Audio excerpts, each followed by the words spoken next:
Okay. Thanks guys for joining. We're going to be going over class number 2. We're going to be focusing on the Syrian Christian community, or the St. Thomas tradition of the church today. Originally, I wanted to do all of the Church of India, so Syrian Christian community, other Christian traditions in India, and then also CSI history.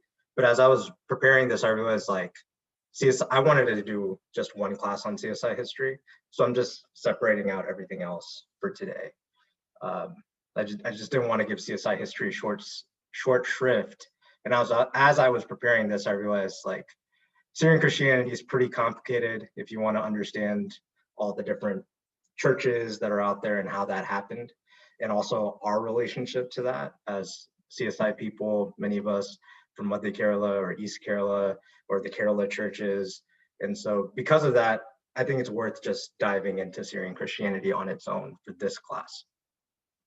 So just to summarize the first class, the thing I wanted you to take away from the first class was to realize that, yes, theology and proper interpretation of the Bible is always involved in these church splits, but a lot of times they are really questions about power, ethnic power, cultural power, political power. And one thing I wanted you to realize is, because we are a missionary church founded by Anglicans, Presbyterians, Methodists, Congregationalists, a lot of our history, theology, doctrine derives from the conflict between Roman Catholicism and Protestantism.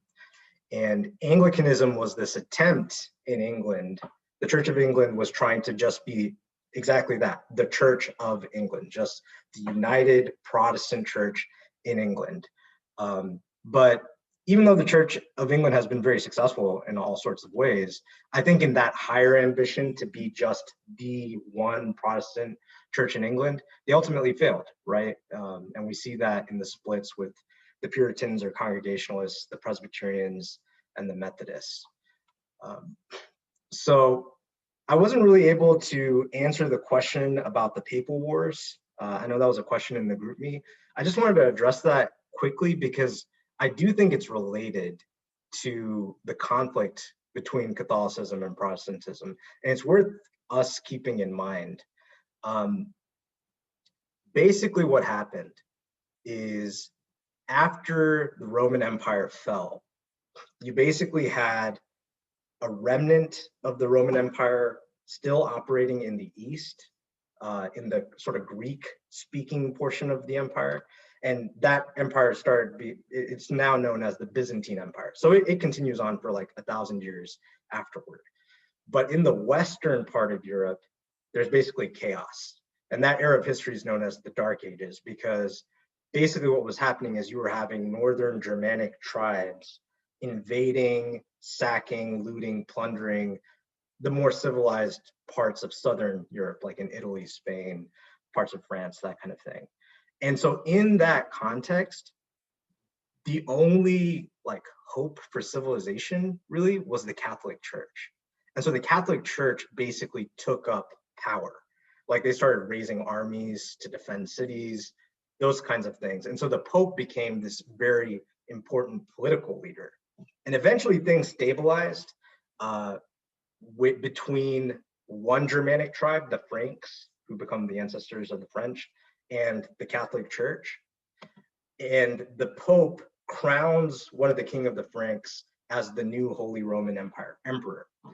That dynamic leads to this kind of tension where the Pope sees himself as the true ruler of Europe in some ways, and the kings of Europe don't really like that and find ways to resist that. Sometimes they overthrow popes, sometimes they try to manipulate the election of popes. And so the papacy becomes this very politicized thing. And it's in that context that Martin Luther comes up in the 1500s, and at first he's trying to reform certain doctrinal abuses in the church, moving away from the gospel. Things like selling forgiveness of sins you make a payment to the church and then you get forgiveness of sins, that kind of thing. And he's trying to come back to like this idea of the gospel of grace, not legalism.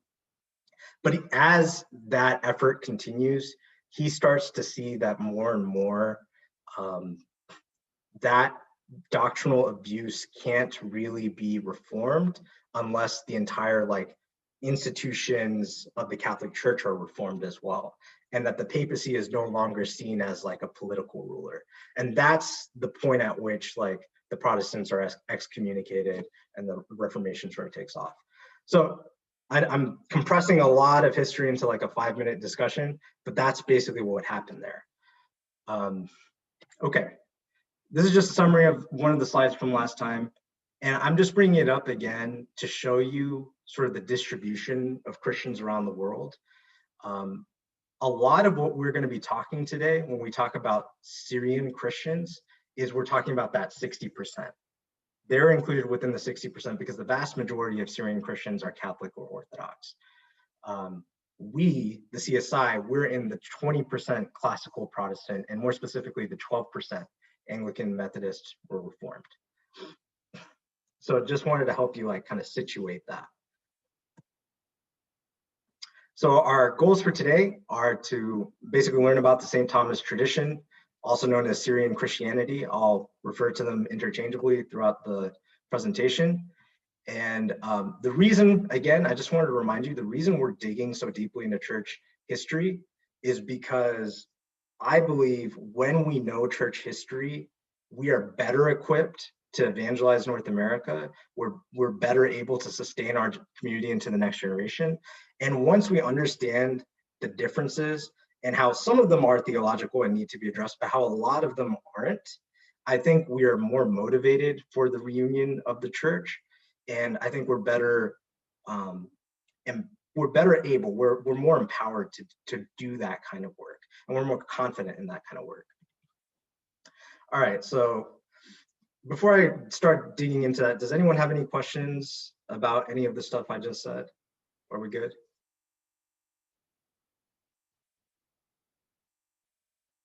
Okay, cool. All right, so there is this tradition that in 52 AD, St. Thomas the Apostle, arrived on the Malabar coast.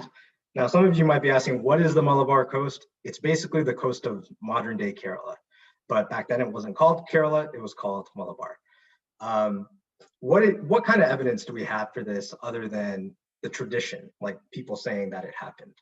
Well, we do know that there were a group of Jews who lived in India way back when. And yeah, just so that everyone knows, I am recording this. I just got a question, sorry. So this will be recorded and shared on the group meeting. So anyway, back on the Malabar coast, there was a group of Cochin Jews who had been there for kind of like hundreds of years. It makes sense that the apostles might send someone there because that was kind of their practice. We know from the New Testament letters of Paul and also of Peter, it was kind of the apostles' practice first to go to the synagogues because there was this Jewish diaspora that was spread all around the world. And so they were just traveling to wherever the synagogues were and saying, hey, we know who the Messiah is. His name is Jesus. Everything we've been waiting for has come true. Come be part of this movement. And then from there, the church would reach out to the non-Jews, the Gentiles, right? So it makes sense that the apostles would send someone to this community. It's not like the Malabar coast was like this unreachable place. It was actually very involved in the trade between the Roman Empire for spices. So there were definitely like Arab and Persian and Roman ships and Syrian ships always going to the Malabar coast, and the main merchants in that area actually were Jews. So it makes sense that someone might go there. There are also the hymns of Syrian Christians in Syria, not in India. So Ephraim the Syrian wrote a hymn talking about Thomas bringing white robes to the dark-skinned people of Malabar. There's a church historian named Eusebius. He talked about Thomas and Bartholomew being sent to India. So again, these are all pieces of evidence for the tradition. The reason why I'm bringing this up is because in a lot of academic scholarship, this claim is seen pretty skeptically that Thomas actually went to the Malabar coast. I'm more, maybe it did happen, and there are good reasons that it did happen. It might have happened. So according to tradition, when Thomas came, he converted 12 Brahmin families, high caste families, by performing miracles, and he founded 7 churches along the coast. He eventually went to Tamil Nadu, where he was martyred in Chennai, and his body was buried near Chennai in Mylapore. Separate from this tradition, and part of the reason why some people don't think Thomas the Apostle actually came to India, is that there's also this tradition of Thomas of Cana, or Kenai Thomas. And so some people think Thomas the Apostle didn't come, it was just Thomas of Cana, and over the years, over the centuries, the traditions got confused. So according to this tradition, there was a rich Syrian Christian merchant who led 72 families of Jewish descent from Syria to settle along the Malabar coast. These were Christian families, but they were of Jewish descent, and they came because there were economic and political disruptions happening during that time in that area. We don't know how to resolve this question, like which one came, was it both, was it only one of them? But we do know that by the time the Portuguese came, the first Europeans came to India, to the Malabar coast in the 1500s, late 1400s, there were 2 factions in the Syrian Christian community. It was called the Southist faction that claimed descent from Thomas of Cana, and there was the Northist faction that claimed to be founded by St. Thomas. And that Southist faction is what some of you guys might know as the Kananaya community. If you guys have ever heard of Kana people, that's basically who they are. They are people who claim descent from this group of Syrian Jews, Syrian Jewish Christians, who came with Thomas of Cana, and who kind of had stricter rules of intermarriage within the community. That Kananaya community has always been outnumbered by the other, the Northist faction, the other St. Thomas Christians, who are more native Malayali. But they've always been a significant minority.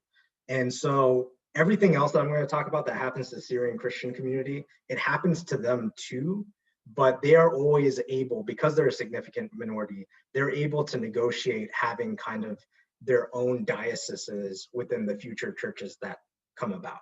Does that make sense? So like within the Orthodox Church, there's a Kananaya diocese.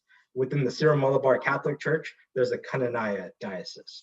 So they also follow some of these theological splits, but they maintain their own like kind of sense of community control. So one of the striking things about Syrian Christianity is that it was considered high caste. That means that it did not really spread among the lower caste people in southern India or in Kerala.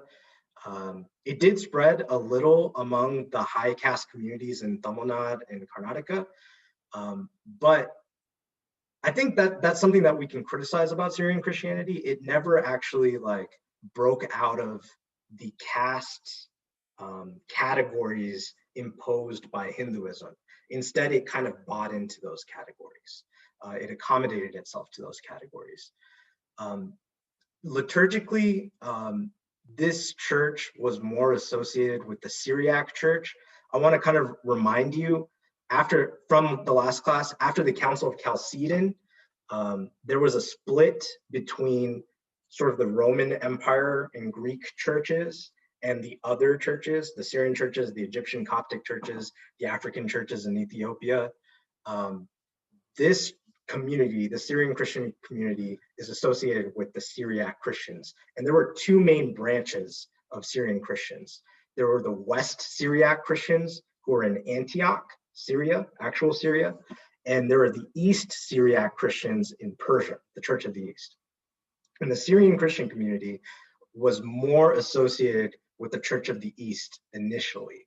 But after the Muslim conquest, where both Syria and Persia were kind of subsumed with within the new Islamic Empire, both churches, both branches of those churches were considerably weakened. And so practically what this meant was that Persia, every couple of years, would be the ones who actually sends the bishops to India. They also send like resources, money, liturgical resources, books, that kind of thing, new translations of the Bible in Syriac. But the leadership of the Syrian Christian community in India was basically Persian, but there was a native-born archdeacon who was chosen from the native community itself. So that's kind of like the way the balance of power was in the Syrian Christian community for centuries. That's the way it basically continued until 1498. If you guys remember from your history classes, Vasco da Gama was the first explorer to go around, the south of Africa, and he was looking for a trade route to India. He eventually reached India in 1498. The place he reached was originally, I think it was Goa, and Goa becomes a center of Roman Catholic activity because the Portuguese bring with them many Roman Catholic priests. Eventually, when they make contact with the Syrian Christians on the Malabar coast, they assert, like they sort of just say, and they have enough power to do it, hey, you guys are under the Pope too. And so that means that you answer to the Archbishop of Goa, but you can continue on in your own traditions mostly. It's just that you need to submit to our Archbishop and to the Roman Catholic Pope. So that's kind of the way it worked for about 100 years. The St. Thomas Christians mostly did their own thing, but they submitted to the Pope so the St. Thomas Christians, they're still getting all their bishops from the Persian Church and the Church of the East. But by the 1500s, like the Church of the East is very, very weakened at this point. And it's weakened to the point where it's actually like split into multiple churches too. And so now multiple bishops from different bishops in Persia are coming along.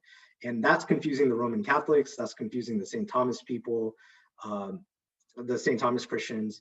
And so eventually the Roman Catholics say, you can't bring your bishops anymore unless we approve it. And so they're kind of starting to assert more authority and over the St. Thomas Christians. And then the last Church of the East sent head bishop, metropolitan bishop, dies in 1599. And by that time, the archdeacon, the native Malayali, like the most senior Malayali leader of the church, has kind of submitted to the Archbishop too. And so that's when the Archbishop of Goa creates the Synod of Diampur, where he tries to reform the liturgy of the Syrian Christian churches. He's trying to change it from the East Syrian Rite. There are certain things that they do in the East Syrian Rite that contradict what they do in the Roman Catholic Latin Rite. So it's basically reforming the liturgy, outlawing a lot of caste practices that the Syrian Christians are sort of observing, like not touching untouchables, just doing certain things that they saw as Hindu corruptions of Christianity and not actual Christian practice. And they also, probably most provocatively, they burnt the Peshitta translation of the Bible. That was a Syriac version of the Bible, and that was very inflammatory to a lot of the St. Thomas Christians. And so because of that, the St. Thomas Christians are becoming more and more unhappy with the Roman Catholics. They select a new archdeacon, Perumble Thomas, in 1641, who is much more defiant.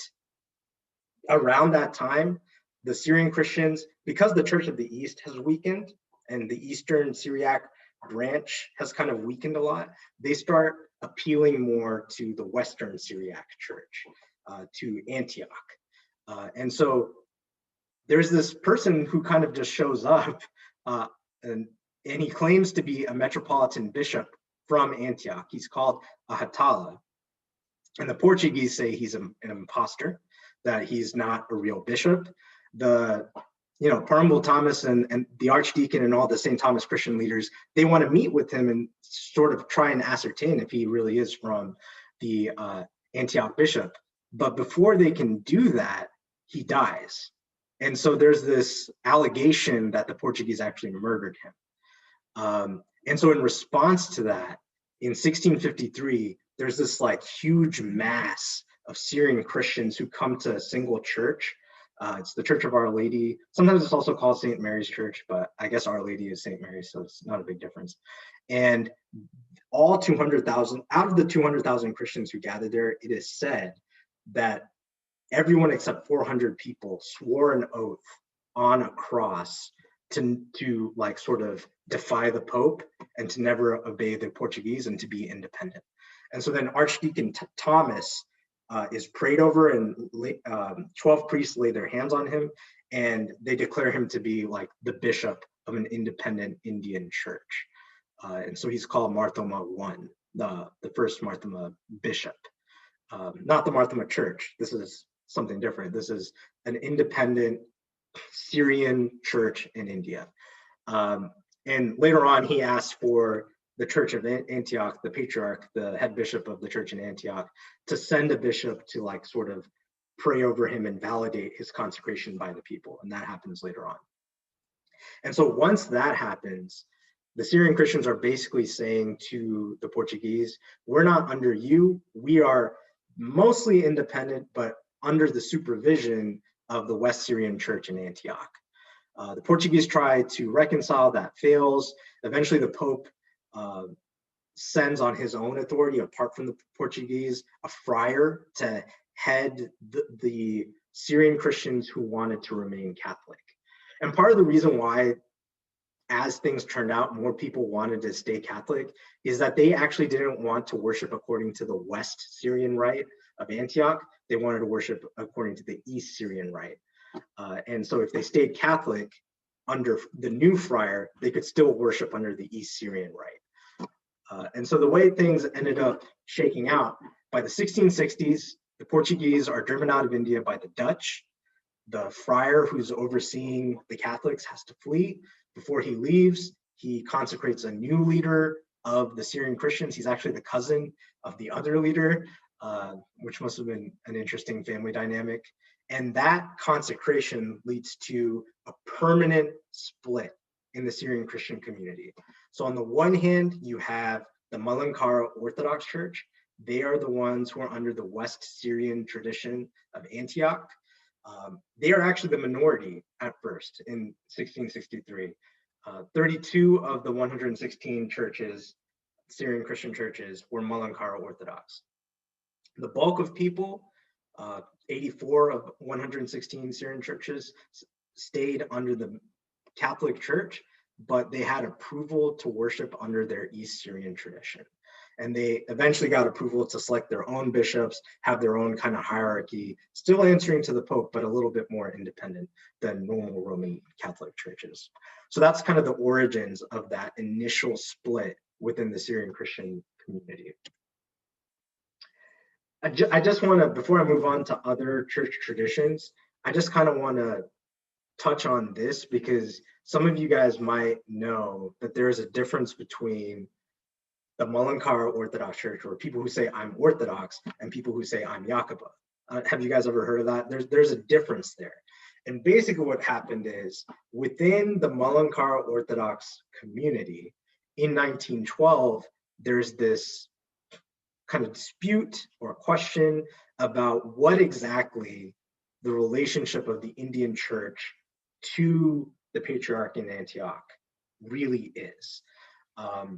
Because there are some people who basically want to be more independent, more Indians decide what happens in India, and there are other people who want to be more under the Patriarch in Syria, in Antioch. That's basically the simplest way to describe the dispute. It's a little bit more complicated. There are a lot of lawsuits, church lawsuits that happened for like 100 years and actually only got like resolved a few years ago. It's pretty crazy.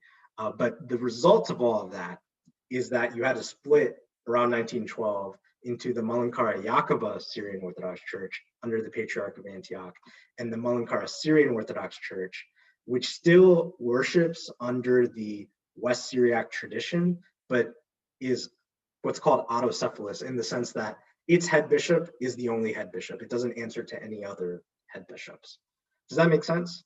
So Yakuba, their head bishop is actually in Antioch.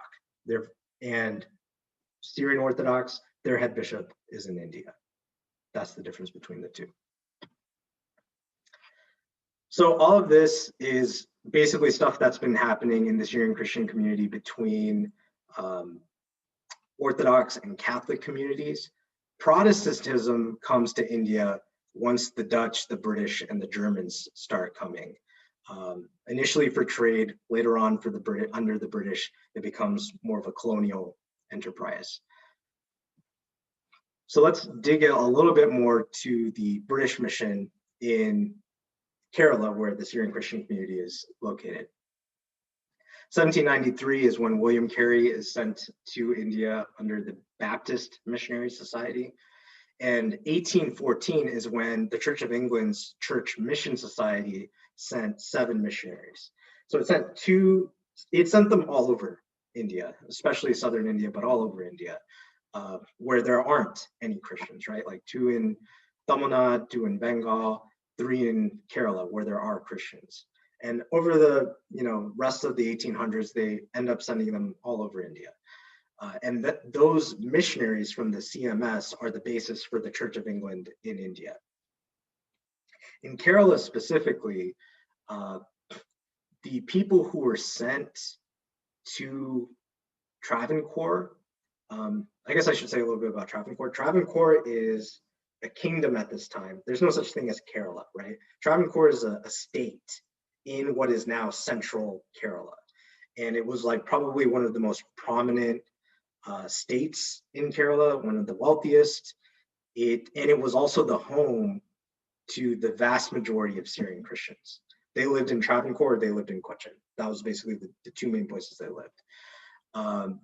And so the British missionaries, the Church of England missionaries who are sent to Travancore are sent to write a report on the state of the native Syrian Christian community. Because unlike other Protestant traditions and also Catholic traditions, the British policy towards native Christians sort of harkens back to their idea that there should just be ideally one church in every nation. That is sort of the united church in that nation. And so they didn't want to convert people to Anglicanism. They wanted to create a native church wherever there was native people who were not Christian. And if there was a native church where there were Christians, they wanted to strengthen those churches. And by that, strengthen, they meant bringing the insights of the Protestant Reformation. So a lot of times, they might have a Bible, but the Bible is not translated into the language that the natives actually speak. They want to bring like liturgical reforms. They want to end practices like praying to Mary and to the saints, that kind of thing. So it's basically what they did with the Copts in Egypt as well. And so they adopt the same policy to the Syrian Christians in Kerala. We want to meet with you. We want to help train your priests by starting colleges and seminaries for them. We want to translate the Bible into Malayalam. We want to start ecumenical dialogue, but we're not trying to make you become Anglicans. That was the initial policy. So that was the policy for the first 20 years, the mission of help to the Syrians. The main people, these are actually kind of like famous people in Madhya Kerala church history, Anglican church history in India. Benjamin Bailey, Henry Baker, Joseph Fenn, Reverend Norton. Norton did something that had not been done in this area for a long time, and that was actually evangelizing to the lower castes instead of just exclusively focusing on the high caste people. So that was kind of his role. The rest of the Kottayam trio basically like split up duties. So Bailey translated the Bible, created a Malayalam English dictionary. He translated a lot of other like liturgies and religious books into Malayalam. So that was kind of his main role. Baker started a lot of like parish schools all across Kerala, but mostly in Travancore and Cochin, to educate the young people, the children of Kerala. So that was kind of his mission, was just education. And then Fenn focused on educating the Syrian Christian clergy by starting a seminary in Kottayam. And they had a lot of success. But the Corteam Trio, part of the reason why they had such success is that they were very cautious and they were very slow, and they wanted to show the benefits to the community of like what they were doing.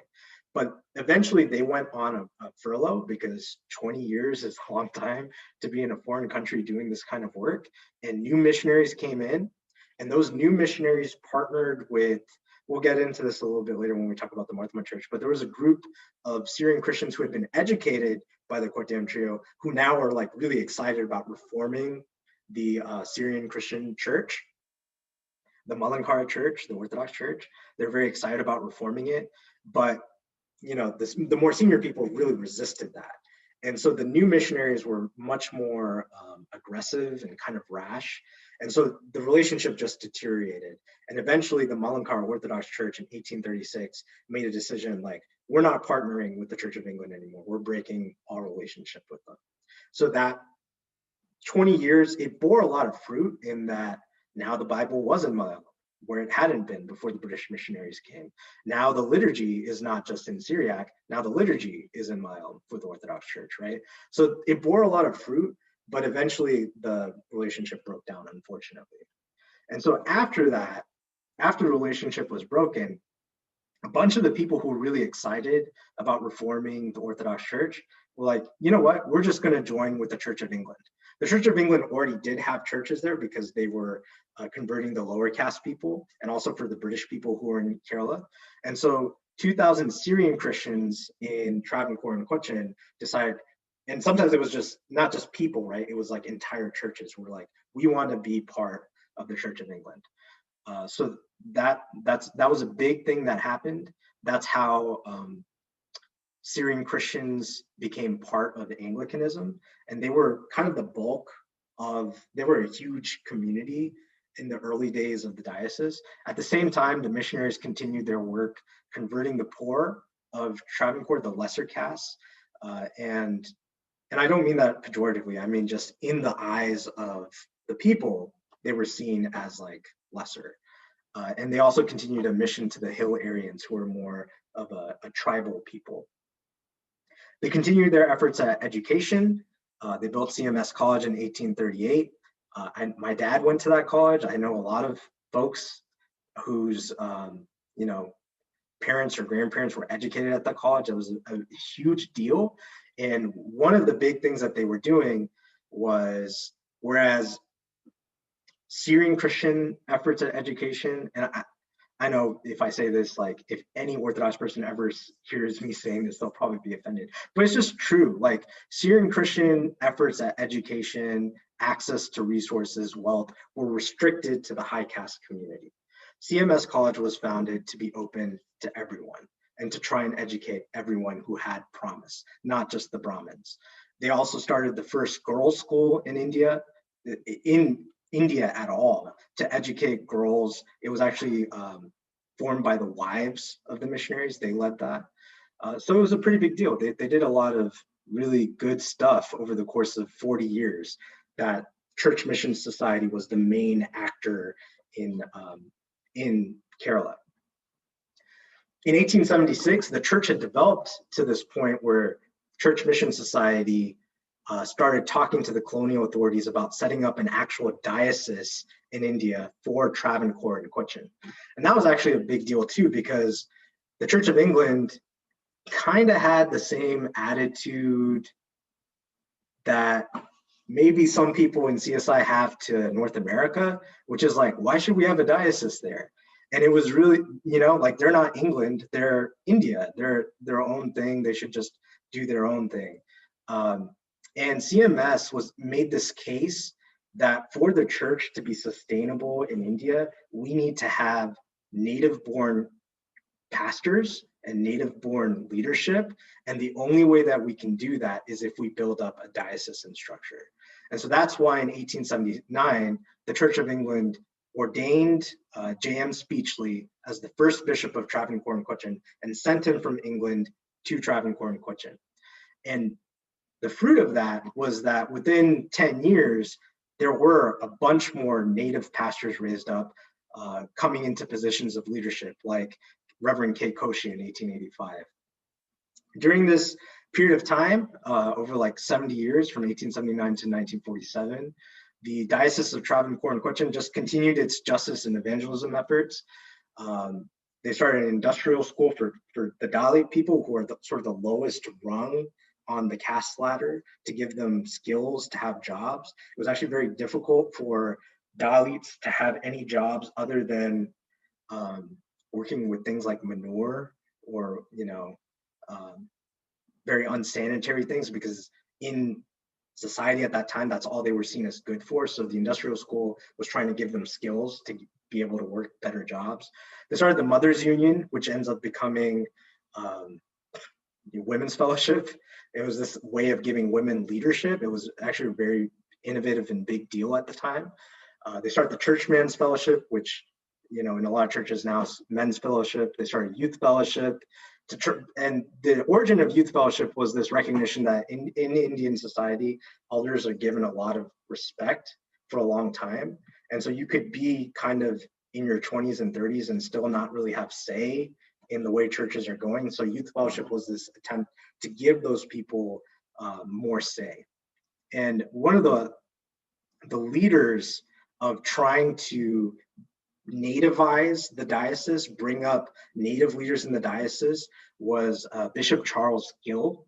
And in 1909, Bishop Gill recommended that the diocese move to what's called a synodal structure, more of a council structure, where you had representatives from the different fellowships, so that everyone has a voice in the leadership of the church. And that was kind of a big deal for him to do that, because that's not, at the time, that was not normal Anglican practice. All right. After 1947, I know I'm not going to go deep into CSI history, because I just want you to remember, keep in mind, CSI history is a lot bigger than Madhya Kerala, right?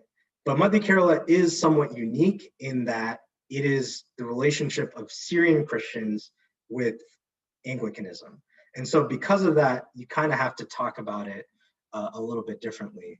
So after the Church of South India is formed, the Diocese of Travancore and Cochin is renamed as the Diocese of Madhya Kerala.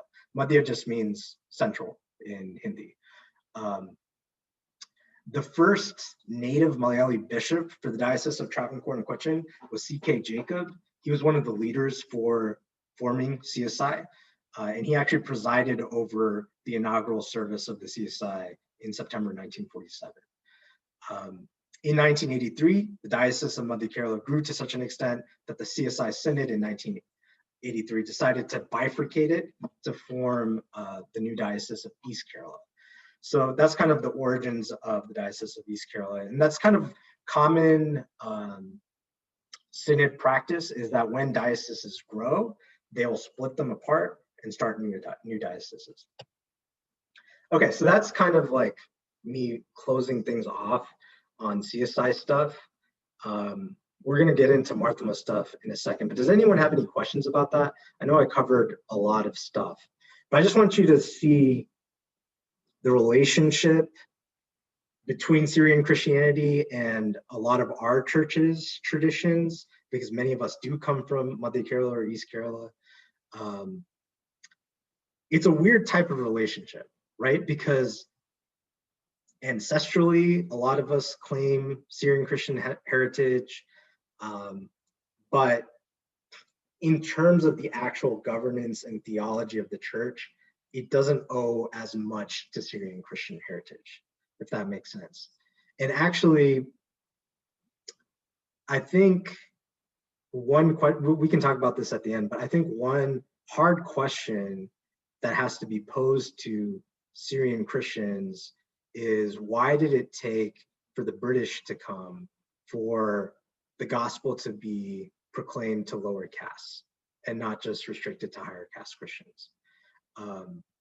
And I think within our own church communities, understanding of like our CSI heritage is not strong enough. And so they kind of have a default Syrian Christian mentality, which can be very clubby or insular somewhat, in the sense of just maintaining our community, being very concerned about maintaining the status of the community and not as concerned about propagating the gospel to other people.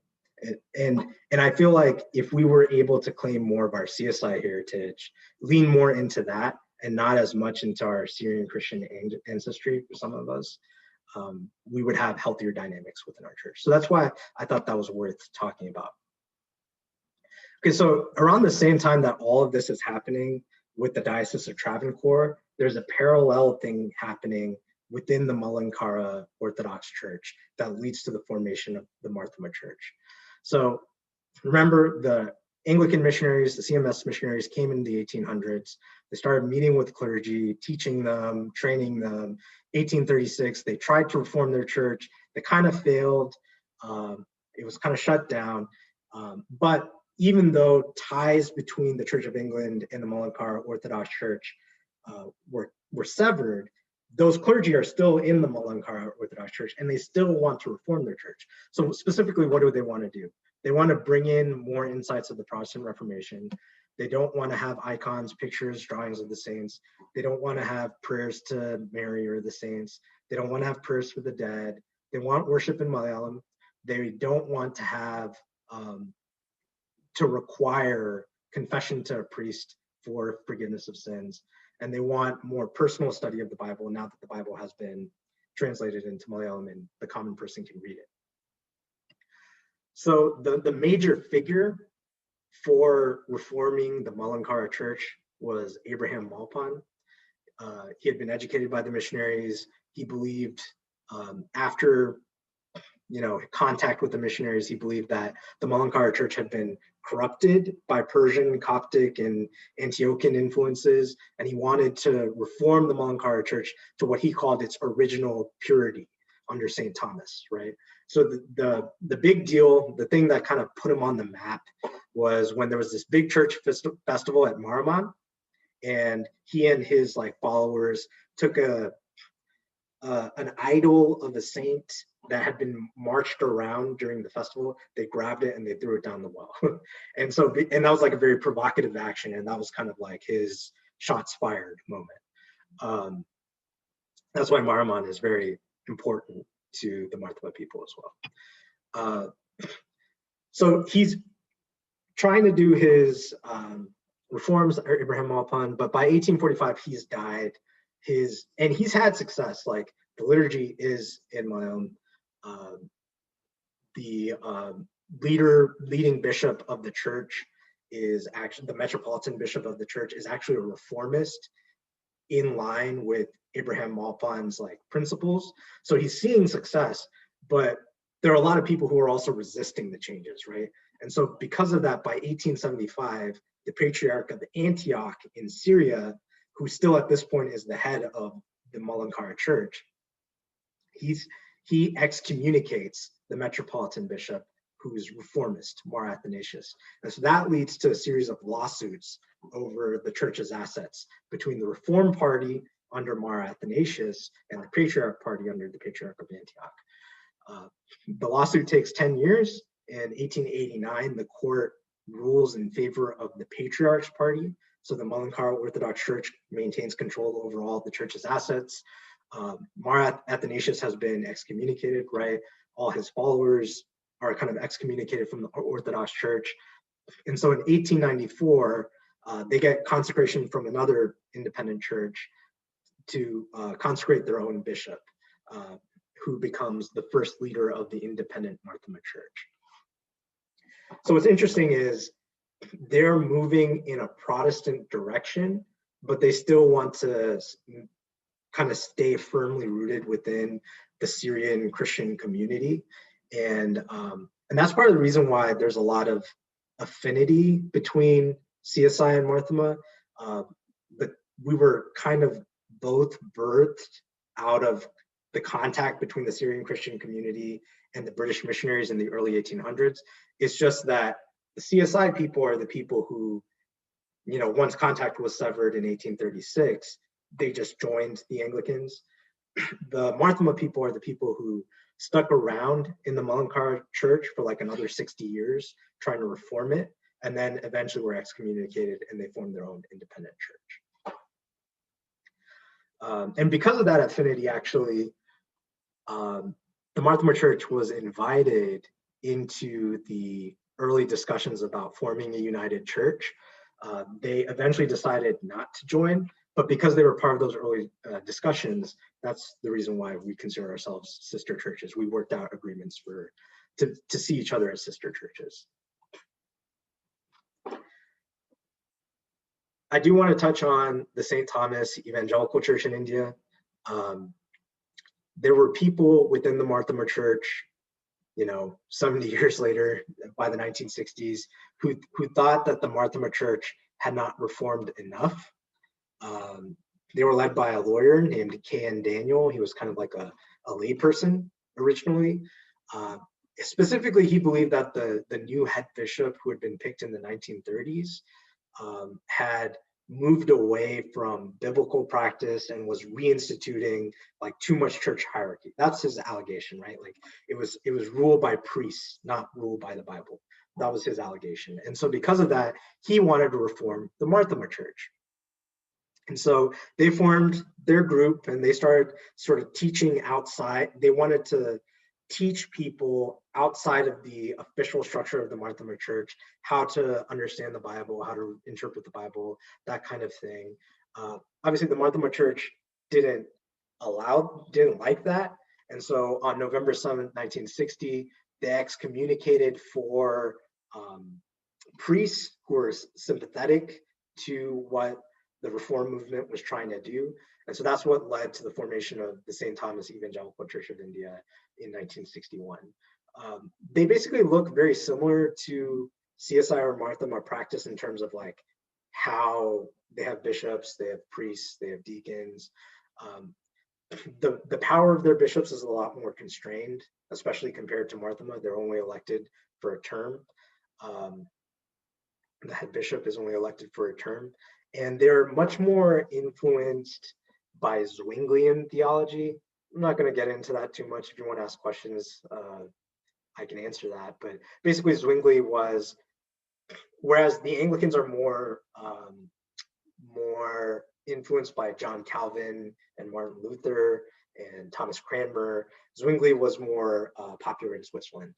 And that's part of the reason why I think Stesi is very similar to CSI. It looks, if you've ever visited their church, they would seem very similar, but they actually have different understanding of what's going on. So for example, the Zwinglian understanding of the Lord's Supper is Jesus Christ is not present in the supper at all, except intellectually. Like we remember him, we just remember him as we take the bread and the wine.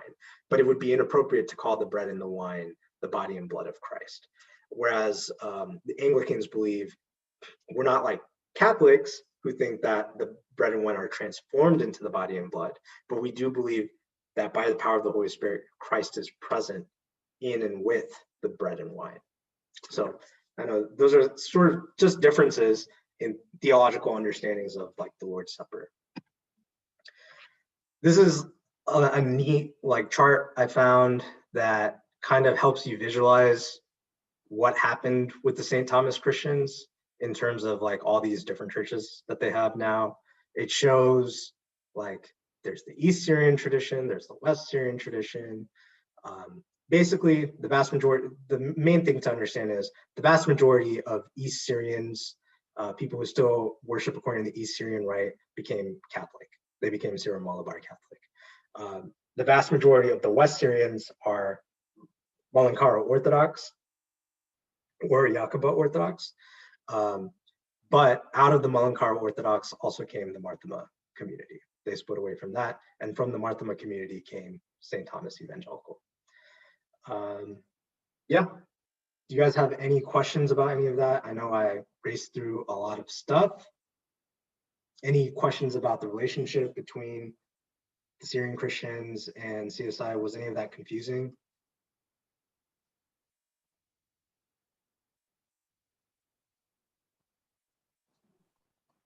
I have a question. Yep.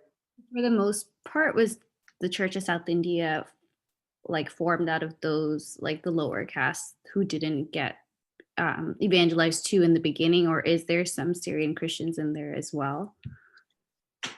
So for the Church of South India broadly, like all the dioceses across all the language groups and stuff, I would say the church is probably mostly like lower caste. For Madhya Kerala, East Kerala, it's a little bit more complicated because so many Syrian Christians were there that joined CSI. So I would say if you're a Syrian Christian and you're CSI, you're probably somehow associated to Madhya Kerala, either directly to Madhya Kerala or through East Kerala, right? And I know that probably most Madhya Kerala people claim to be Syrian Christian. I mean, there are reasons, like, there are reasons to believe that. Like, yeah, I'm sure we all have Syrian Christian blood, but I'm willing to bet, there's no study on this, but like, I'm willing to bet more CSI people are probably more mixed, because like there are advantages. So if you're a low caste Christian and you're in the Diocese of Travancore and Cochin, if you become CSI in that diocese, now you can start to kind of claim to be Syrian Christian because there are so many Syrian Christians there. And that gives you access to like Syrian Christian resources and also Syrian Christian husbands and wives, because you can say like, because CSI is seen as Syrian Christian by the other churches. Do you get what I'm saying? And so because it's seen as Syrian Christian by the other churches, because of like ancestral ties, blood ties, that gives us access to some like resources, things like that. That's part of the reason why also, unfortunately, like our people are very obsessed with asking like, what family are they from? That's like the origins of that is checking, you know, caste and Syrian Christianity or other caste. Now, like that stuff is not top of mind, but that's kind of where it came from. So I guess what I'm saying is like, there are people who are in Madhya Kerala or East Kerala who are clearly not Syrian Christian, and they know it, and the Syrian Christians know it. And then there are people who, especially those who are like lighter skinned, love to claim that they're Syrian Christian. And then I think that probably a lot of us are just mixed.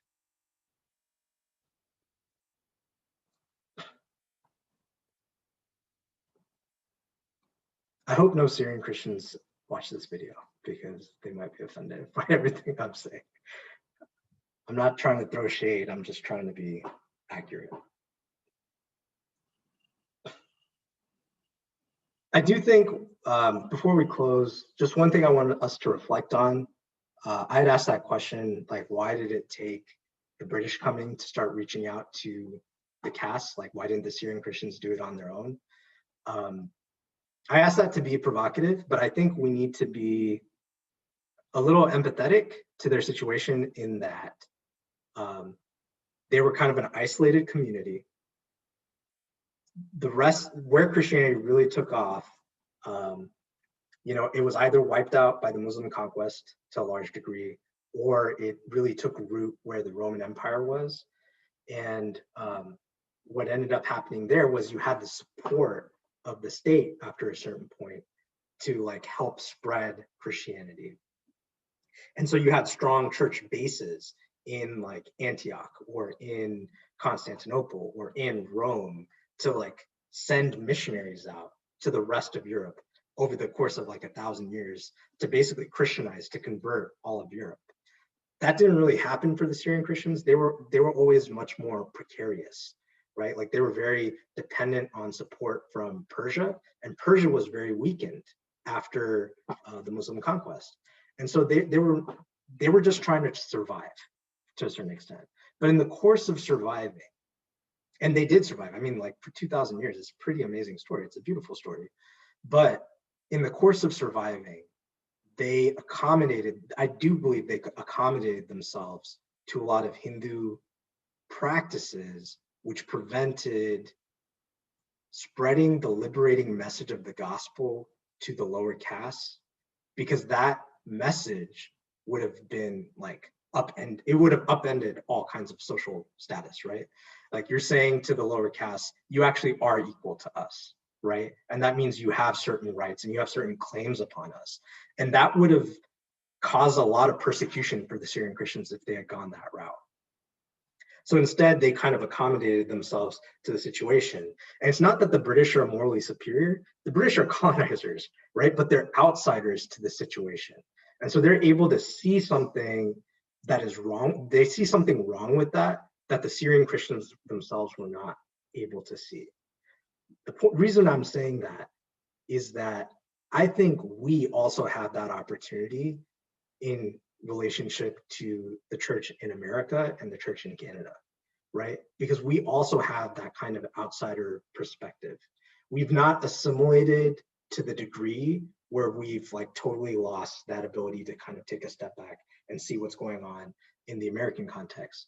And I think what you see when you like dig into a lot of the survey data or just the research on why so many people are turning away from Christianity in North America, you see that there has also been a co-optation, like an accommodation between the church and especially like American pop culture, American celebrity culture, American like military might and like American empire, that kind of thing. And so I think there's an opportunity for us to sort of do the same thing for the church in America and in Canada that the British did for the church in India, if we're willing to take it. So I think that's part of the reason why it's good to study church history, because it kind of helps us see those parallels and apply those things to our situation now. So the next class, which is just going to be on CSI history, I'm proposing it be December 19th at 10 a.m. Eastern time. Sorry, I put that wrong. 10 a.m. Eastern time, 9 a.m. Central time. Does that work for most people? I know it's closer to Christmas, but I don't know. If it doesn't work for you, let me know. But tentatively, that's what I'm going to do. Okay, any last questions?